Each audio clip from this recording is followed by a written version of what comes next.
Алейкум, кутмандуу кечиңиздер менен сиздерден келген кезектеги суроолорго жооп берүүнү баштадым.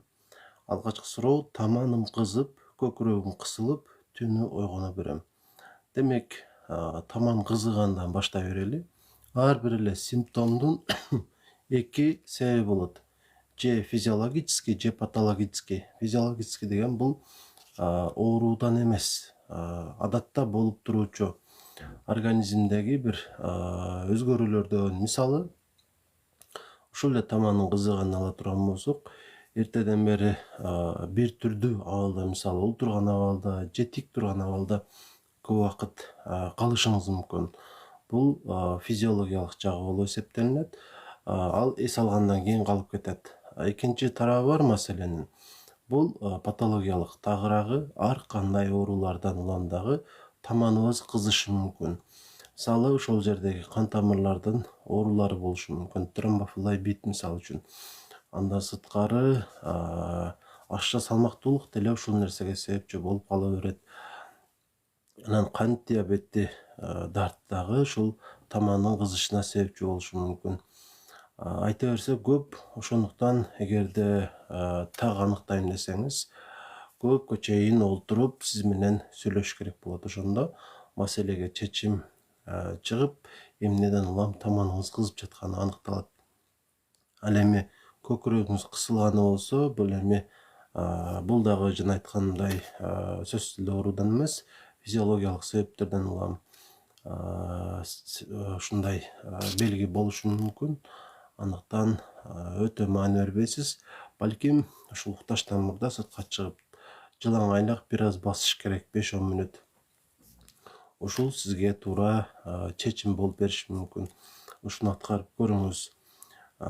Ичим катыйт, жел чыкпайт, менде кандай көйгөй бар. Демек, ич катуу дагы бул өз алдынча оору эмес, кандайдыр бир оорулардын бир белгиси. Ошондуктан ич катканга карап туруп эле сизге диагноз койбойбуз. Мисалы, гормоналдык оорулардан, гипотиреоздо дагы ич катуу байкалат. Анткени организм алсызыраак иштеп баштайт. Ошондой эле өт начар иштегенде дагы, өт капчасы азыраак бөлүнүп чыккан учурда дагы ушул белги көп катталат. Анан албетте тамактануу дагы өтө чоң роль ойнойт. Эгерде ич катууга себепчи болуучу азыктарды, айрыкча жанагы дан азыктарын көп жей турган болсок дагы, ич катуудан биз кыйнала беребиз. Алейкум ассалам, кутман кеч, кош келипсиздер. Суроолоруңуздар болсо, албетте жаза берсеңиздер болот. Бул жактагы суроолорго дагы, сиздерден келген суроолорго дагы жооп бергенге аракеттенем. Ошондуктан ич катуунун дагы себеби ар түрдүү. Жыл кабыз кантип дарыласа болот? Жил кабыз. Ушул жел кабыз деген суроо мага көп келет, бирок чындыгында баягы илимий аталышы кандай экенин билбегенимден улам кайсы оору экендигин билбей ушуга жооп бере албай келем. Жел кабыздын ушундай, мисалы, гастрит деген сыяктуу же болбосо артрит деген сыяктуу бир аталышы барбы? Ошону да айтып койсоңуздар, балким сиздерге жакшыраак маалымат берет элем. Өтөдөгү суроого кайта турган болсок, сизде ич катуу менен бирге эле жел дагы чыкпайт экен. Биринчи кезекте тамактанууга бир аз жакшы өзгөртүүлөрдү киргизип көрүшүңүз керек. Бир түрдүү эле азыктар менен тоюна бербей, ар түрдүүлүккө маани бериңиз. Ошондо буюрса ич катуудан бир аз болсо дагы кутулганга себеп пайда болот. Кантип арыктаса болот? Арыктоо курсуна катышыңыз, Дилфоз эже. Себеби арыктоо курсу ушул мен түзгөн уже адашпасам бир 20-чы жолу жаңыланып жатат жана азыр акыркы ушул варианты мен сиздерге сунуштап жаткан эң идеалдуу варианты. Жана калса бул жерде чектелген бир азыктар менен дагы тоюнбайсыз. Өзүңүзгө жаккан тамактар менен тоюнууга мүмкүнчүлүк болот. Жана кээ бир нерселерге өзгөртүүлөрдү киргизүү аркылуу арыкташыңызга шарт түзүлөт. Диета деген сөз жашабайт бизде, и марафон деген сөз дагы жашабайт. Туура тамактануу деген сөз бирок бар. Ошого маани бере турган болсок, буюрса баарыңыздарда ушул ашча салмактан арылуу мүмкүнчүлүгү артат. Сизден сураган менден кандыктын грыжам бар. Грыжаңыз бар болсо ал өзүн сездирип турат анча мынча. Эгерде ооруксунуу болгон болсо грыжадан балким чыдатпай ооруну калтырчу дарыларды колдонгонуңузга карабай ооруй берсе, тилекке каршы операция жолу менен алышка туура келет. Эгерде кээ бир учурларда гана козгоп турчу болсо, анда сабыр эле кылышыңыз керек болуп калат. Бул дартка грыжа өзү ушундай. Болушу керек болбогон жерге кандайдыр бир кичинекей этти коелу кошумча пайда болуп калат дагы, нерв ушул тамырлары ошол жерде кысылып, оору симптом бере берет бизге. Ошондуктан грыжа деги коркунучу жок нерсе, бирок кээде ушул чоңураак нервге туш келип калса катуураак оорутат. Саламатчылык Нагима, чоңураак маанайыңызга ийгилик. Рахмат сизге дагы. Менин ичим түндө ооруйт. Айрыкча ушул киндиктин өйдөсү ооруксунуу боло турган болсо, ачка болуп ооруй турган болсоңуз, демек сиздин 12 иличегиңизде сезгөнү бар, дуоденит деп коебуз. Ошол дартты да арылаш керек болот.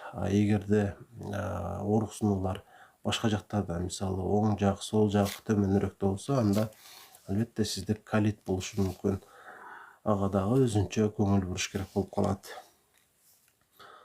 Жел тургандай кандай анализ тапшыруу керек? Эгерде сиздин ичиңиз ишип, жел тургансып эле кыйнала берсеңиз, анда бактериологический анализ кала деген бар. Ошол калыңыздан алып барып, сеске ошол жерден ошол анализди тапшырып көрөсүздөр. Кайсы микроб сиздин ичегилериңизде көбөйүп кетти экени аныкталат. Жана ошол микробко каршы дарыланасыз. Натыйжада көйгөйгө чечим пайда болот. Сизге кантип байланышам? Телефон аркылуу же болбосо ушул TikTok баракчага, личкага жазып койсоңуз номеримди берем. Ошол жерден сүйлөшөбүз. Расторуп шашырот, эмнеге пайда, доктор?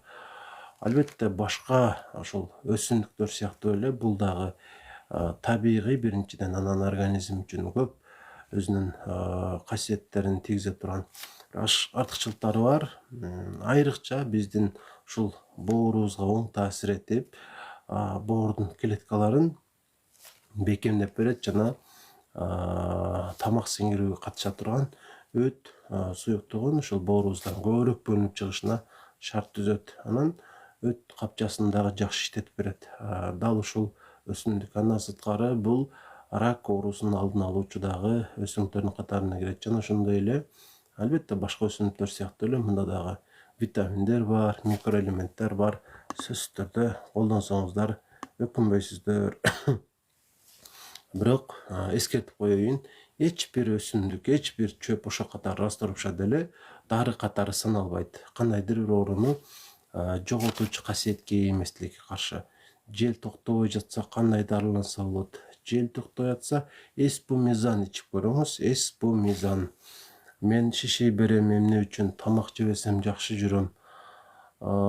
Так, сиз рационуңузду бир аз өзгөртүп көрүшүңүз керек экен да.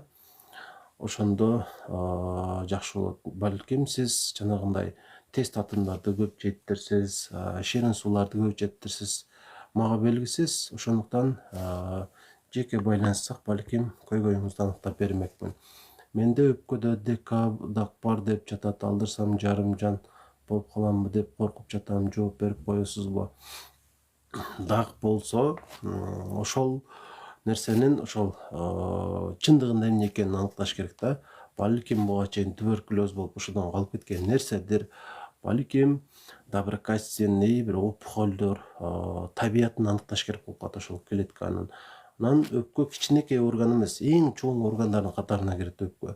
Анан дакты кичине эле жерден алып коет, аны алып койгон менен өпкөңүздө эч кандай деле кемчилик болуп калбайт. Ошондуктан зарылчылык болсо алдырган жакшы болот. Рост 1.70, кантип тез чоңойтом? Негизи ростуңуз жаман эмес экен. Мисалы, эркек болуп туруп деле, мисалы менин боюм деле өтө узун эмес, 1.76, сиз аял адам экенсиз, 1.70 жакшы эле бой. Анан эми өстүрүш кандай десеңиз, Буга чындыгында эч кандай бир дары жок да азыркы учурда бойду өстүрө турган. Ким эмнени гана сунуштабасын, ал сизге жардам бере албайт. Бойду эч нерсе өстүрбөйт. Кудай канча бой бере турган болсо, ошончо гана өсөсүз. Анан жанагы сабыз жеш керек, турникке тартыныш керек деген маалыматтар деле туура эмес. Алар деле эч кандай жыйынтык бербейт. Мен номерин билгендер болсо комментарийге жазып коюңуздарчы, сураныч. Оозеки дагы айтып өтөйүн: 0504 44 55 28 0504 44 55 28. Ушул номерге WhatsApp'тан жазсаңыздар, консультация алсаңыздар болот. Өтүм жок. Өтү жок. Көп эле адамдар жашап жүрүшөт. Бул эч кандай деле олуттуу көйгөй эмес.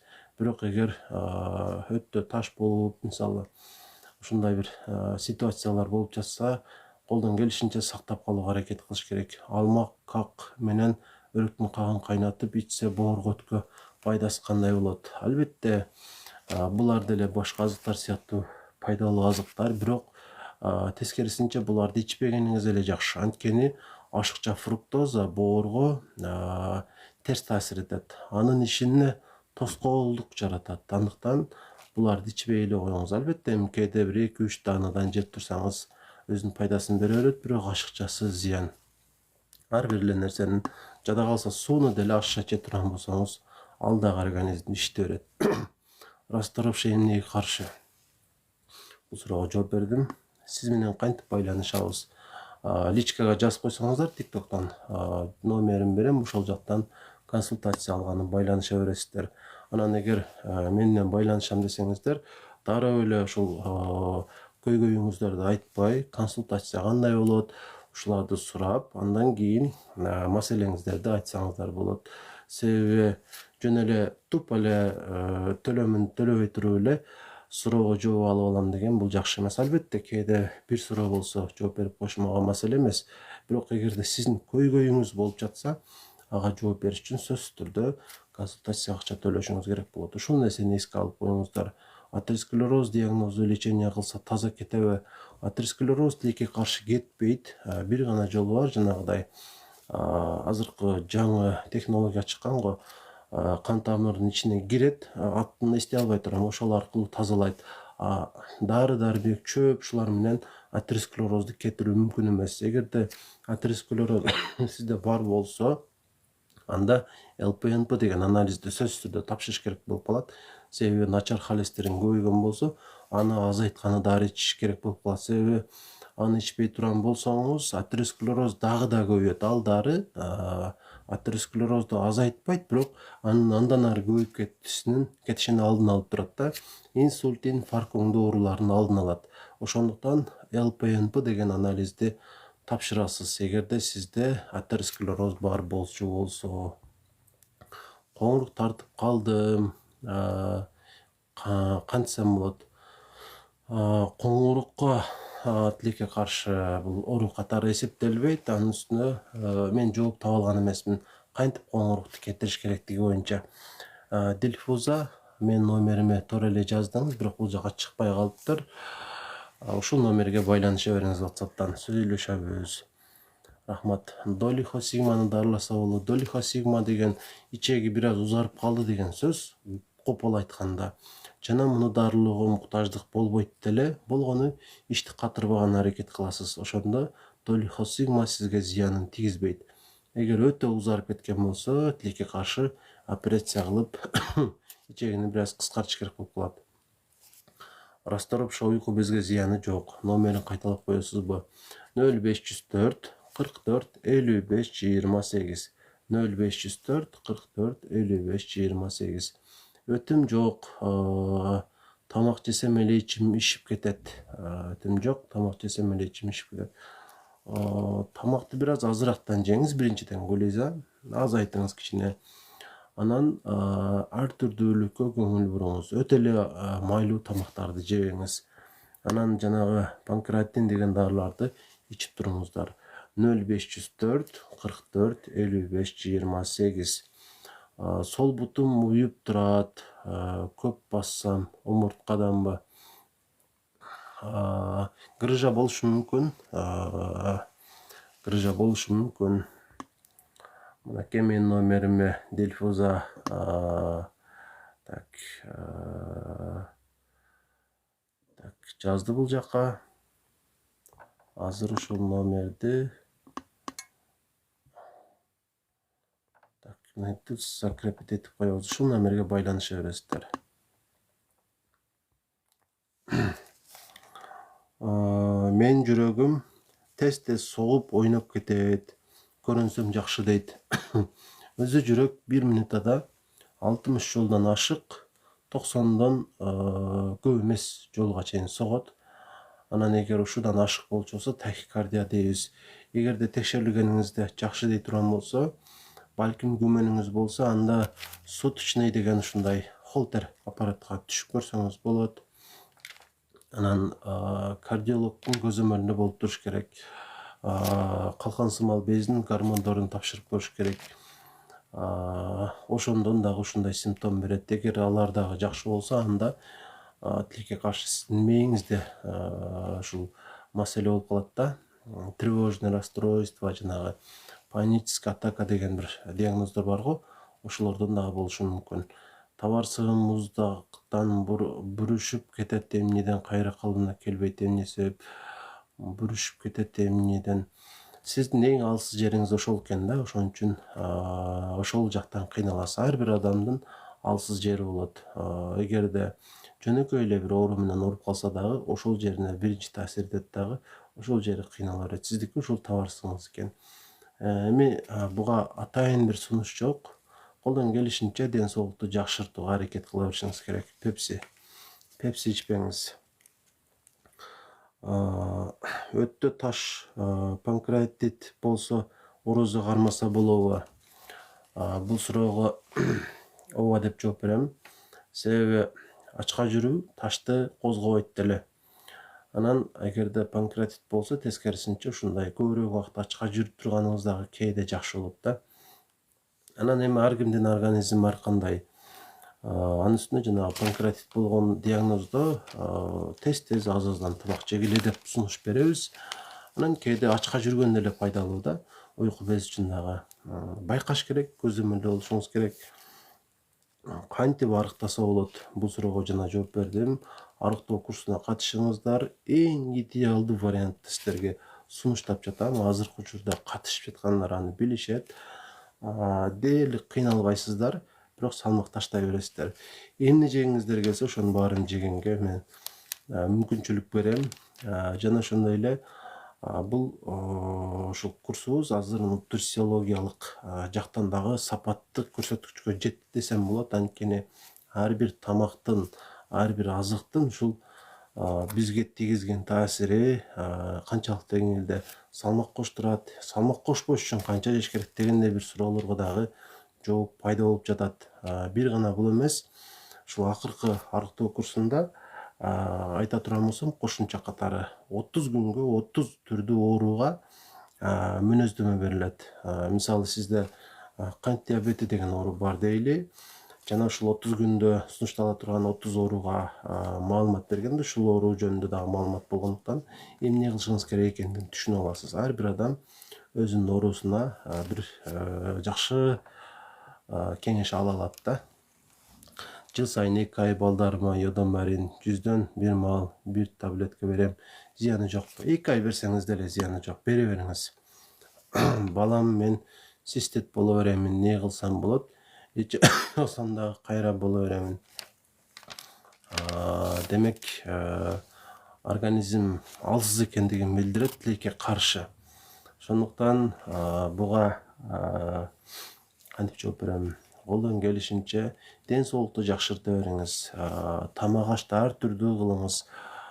Күнгө чыгыңыз, өзүңүздү өтө кыйнабаңыз. Оор иштерди кылбаңыз. Оң колумдун өйдө көтөрүлбөй жатат. 5-6 күн болуп калды. Эмне сунуш бериз? Плексит деп коет муну. Жанагыдай физиотерапия бар го, атын эстей албай турам. Ошол физиотерапияны алып коюш керек да, 3-4 күн. Ошол сизге жардам берет. Эчкор дегенде ооруну калтырчу таблетка, маз, анан сүйкөп дагы койсоңуз, бир аз болсо дагы жакшы болосуз. Манеке, Дилфузага ыраазычылык билдиребиз. Мен номерімді көріп алыңыздар, ушул номерге байланышасыздар. Атористин негизи канча мөөнөткө ичиш керек же кандай? Аторист жанагы айтып өттүм өтөдө. Эгерде начар майлар организмде көбөйгөн болсо ичилип жүрүлөт. Мунун 10 миллиграммдан баштап 40 миллиграммга чейинки дозалары бар. Жана башында 10 миллиграммдан баштай бересиздер дагы. Эгерде көзөмөл болуп турулат, 2 айда бир анализ тапшырып, эгер азайбаса дозаны көбөйтүш керек болот. Эгерде азайган болсо тескерисинче доза азайтылат. Анан токтотпой эле ичип жүрө бериш керек. Бул дарынын эч кандай зыяны жок. Дарынын сизге бере турган зыянына караганда аны ичпей койгондогу зыяны көбүрөөк болот. Ошондуктан ичип тура бергениңиз жакшы. Тынчсыңбы? Мен Бакыт. Эртең кайсы маалда бош болосуң, байланышайын, сөз бар эле. Макул досум, азыр деле байланышайлы. Номерим көрдүң, ушул номерге жазып койсоң, ошол эфир бүткөндөн кийин сүйлөшөбүз. Классташым. Болду досум, сүйлөшөбүз. Эфир бүтсүн. Болду. Сен номериң деле менде бар го. Өзүм деле байланышам. Азыр 1-2 суроолорду окуп коеюн. Менин өтүм бала чактан оозу ичке буралып калган. 5 жылдан бери оң жак, сол жак кабырганын асты ооруйт. Эгерде өт буралган болсо, бул тубаса болот да. Сиз ошол эненин курсагында учуруңузда эле өтүңүз буралган абалда болот. Жана ал эч убакта түзөлүп калбайт. Мунун мүмкүнчүлүгү жок. Анан оозу кичине деп атасыз тешиги. Чындыгында өт капчасынын ушул өттү куя турган тешигиийнин көзүндөй эле болот. Ошондуктан эгерде өттө таш пайда болгон болсо, аны түшүрүү мүмкүнчүлүгү жок. Ошол себептен өт капчасы кошо алынат. Тешиги кичине дегениңиз туура эмес. Анан эгер буралып калганы ушул маалга чейин жашап келдиңиз, ушундай буралган өт менен, эми мындан кийин деле жашай бересиз. Эч кандай деле анын бир минусу жок. Оң жак, сол жак ооруп атат деп атасыз. Эми бул ошол өт сиздин туура эмес тамактанууларыңыздын жыйынтыгы катары өзүнүн кыйналганын билдирип атат. Балким кээ бир дарыларды ичишке туура келет. Сол жак болгондо, демек ашказаныңызда дагы бир мандем бар. Элмира эжең ошондо дагы канча ай ичишим керек? Азыр 2 ай толук ичтим.